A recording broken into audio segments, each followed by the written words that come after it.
Just letting you know, this is only my spoiler first impressions of the episode. Check my pinned comment for a free gift related to this video.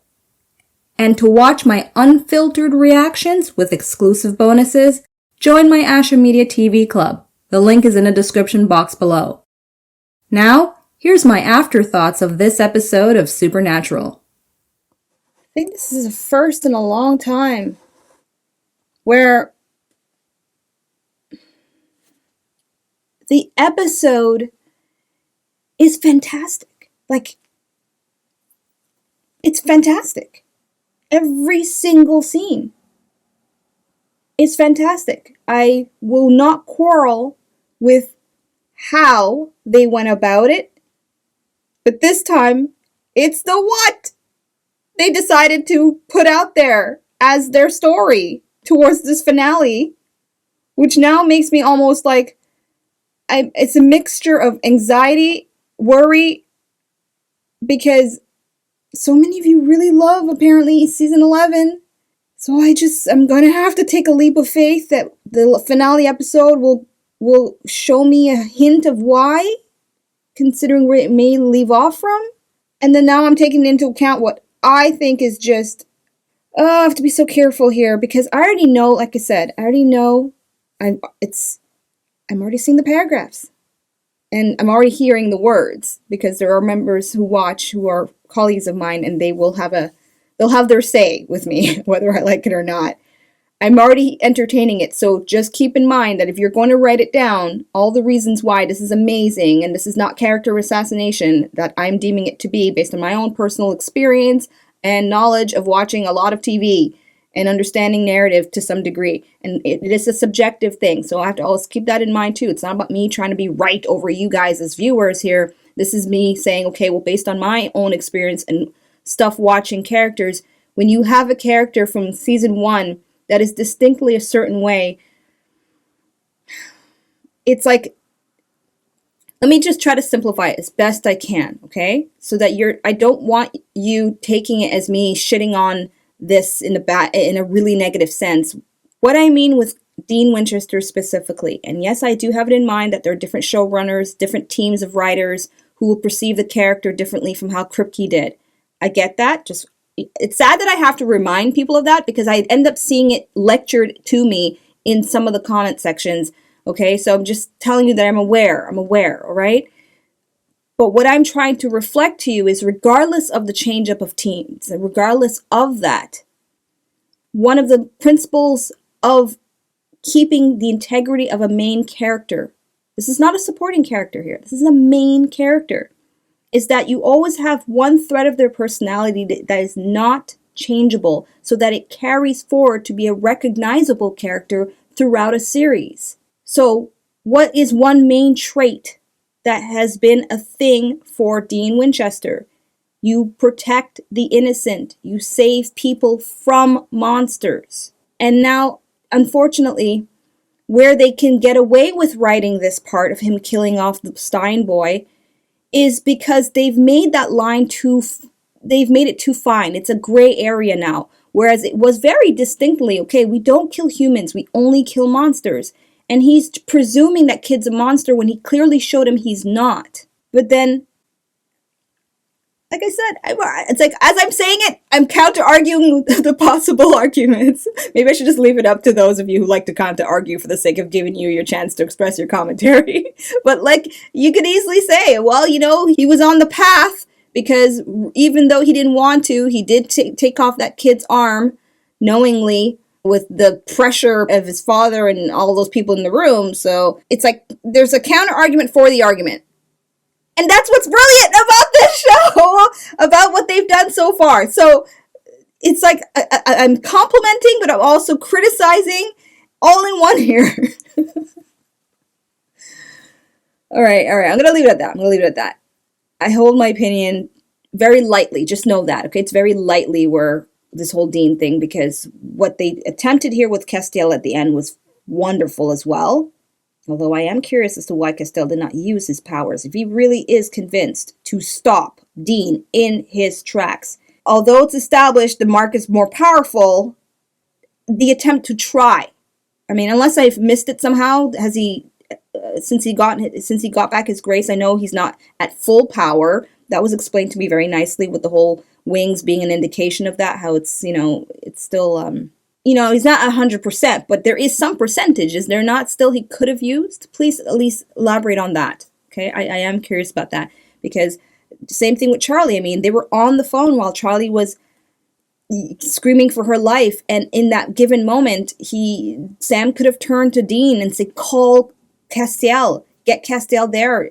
It's those little I don't want to call it a plot hole, but I'm going to call it that for now until I'm corrected further. Okay, I feel like those are holes that are easily pokeable by viewers like me who are going to wonder those things if you're trying to keep things making sense. And okay. All right.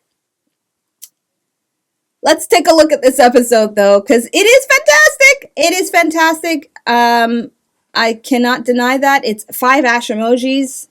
Excellence is there, people. Just, despite what I'm saying, excellence is there. It's just they are now really pushing the envelope of how far they're willing to go to make it such an extreme deviation with Dean as a character, and maybe Sam. Like I said, Sam's an essay in and of itself, but I'm reserving my thoughts on that until I see how they may shape up Sam towards the next 5 seasons, towards the end there. But I get it. Sam will always be that dark question mark for me, because after season 5, let's just say it's been very, very much a miss with Sam. Okay, let's go from the beginning. Aside from the Will Smith joke that will definitely stay with me with this episode, because it's just so fresh with what's happened with Will Smith in real life. But let's move on to the scene where I had to pause the first time because I was just so in shock. They would have that written in as something for Dean to express to Sam, and that's when he's like, he would rather Sam be the one on the pyre there than Charlie, and that was unnecessary. Unnecessary line of and I can only presume, because apparently, now I'm sure this is a debatable thing, but I've seen it for myself with other shows, so it wouldn't surprise me if it happened with this show. And that is when that scene came about where Sam had said he wouldn't have saved Dean. I could see that at the time the fandom went crazy against Sam with that, and maybe the writers were trying to appease that crowd, or either way, fan feedback, I believe, influenced that scene. I really do believe that, because it's just such an eye for an eye kind of thing, and a very non-Dean thing to say, no matter what. I just, like I said, staple things of a character, no matter the circumstances you're building around them, whether it be the Mark of Cain, what thereof, just should not be butchered, because then you no longer have that character anymore. So as far as I'm concerned, you've now just perhaps, maybe that's the plan, to reset Dean Winchester, and so we have a very different Dean for the next 5 seasons that really does not come close to the Dean that was introduced. And I do have my own thoughts about perhaps the show's intention to create their own supernatural that is, I was going to say, that is fan fiction. Essentially, I think one of you did really say that, and I could not disagree. Essentially, anything after Kripke is fan fiction. So the last 10 seasons, really, it's just a spin-off of someone's original, authentic idea. But I don't want to put down the show in that way, because I resonate to that truth in and of itself, but the last 10 seasons are still its own legacy of the supernatural elements anyway. Okay, that's a different conversation. Please don't, if you want to say your comments about it, it's fine. I'm just not going to entertain it with replies, okay, for that part. Okay, so yeah, that was just a lot when he said that. Now, let me move a little forward here to the Stynes situation with the boy, Cyrus.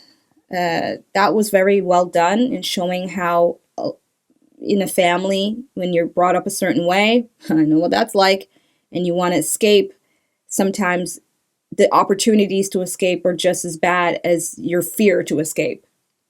And I like how they show that very distinctly with him. And that actor, kudos to him, because that moment where he is silently grieving for, I think at that point you could say, the loss of his own innocence, because he fell into the pressure right there and then to butcher and carve up that kid who bullied him. I like how his performance was very, very realistic, because he wasn't hysterical or anything like that. It was great. It was great. And I got to give it up for that direction to portray that scene that way. All right, let's now move on to scene with Castiel, Sam, and Rowena, and how they didn't tell her what happened to Charlie, and that was part of my wacky theory that somehow she would perhaps be appealed, but I guess out with that. I'm just going to have to accept they are officially done with Charlie as a living person, and I have to expect something with her as a ghost at some point. Not as a ghost, but like she'll reoccur in some form. Whatever. You know what I mean. Death isn't really permanent in the show, right? That's the lesson here.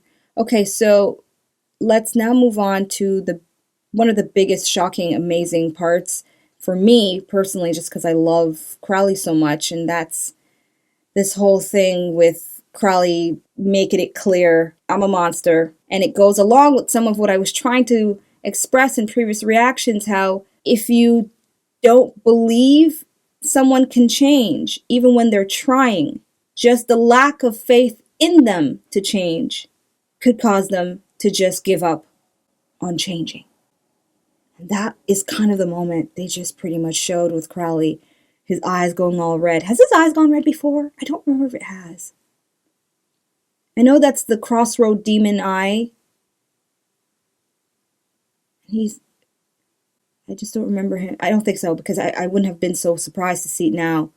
And I would remember myself being surprised if he had shown it before, but if he had shown it before, that's proven more proof my memory is crap at times. But yeah, that was great. And the monologue, of course, Mark Shepard always nails its stuff.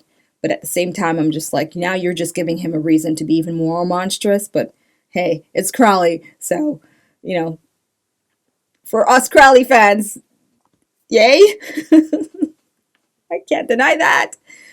So the showdown between him and Rowena, now that she knows how to read the book, I could only presume she's going to use that book now to overpower Crowley. Some of my fear of what could happen to Crowley, I can't deny it's not heightened. It's very heightened. All right, let me just now touch on a little bit more of that scene here. This is the final scene that I will say is the most memorable of all of them for me, just because of what it signifies in terms of the complete, I don't want to say breakdown, because it's not a breakdown.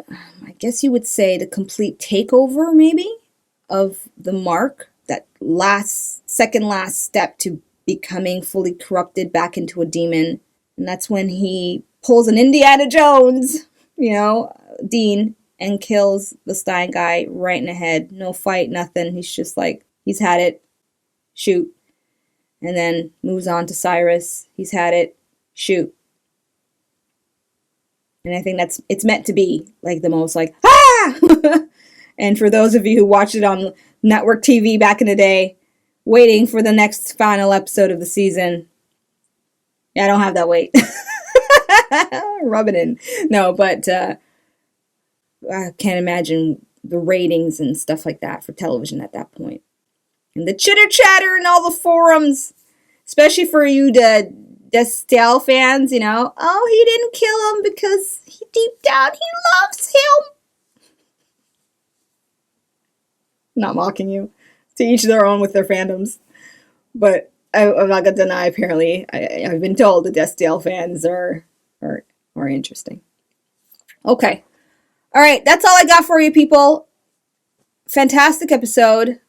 Very, very much the type to get me riled up in all kinds of stuff. And I stand by what I say for now until Just keep in mind until if and when, but I'm going to say when, because it's more of a when than it is a if at this point, I get to that final episode and review a bunch of stuff, because even at that point, I still won't fully understand the whole series and trying to understand how everything's connected, you know, Kripke era versus non-Kripke era, because I know there's two of those camps going on.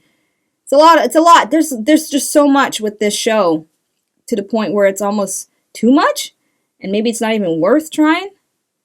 I'm already, well, someone actually has told me, don't even bother, you know, just take it for what it is and don't even bother, because you just won't come to any conclusion that's going to be considered right anyway, on maybe just for myself, because, you know, we all individually have that need to be right sometimes, and that could be overpowering. I call it more of the ego phase of humans, but just giving you some idea of, you know, truthfully what I'm thinking right now.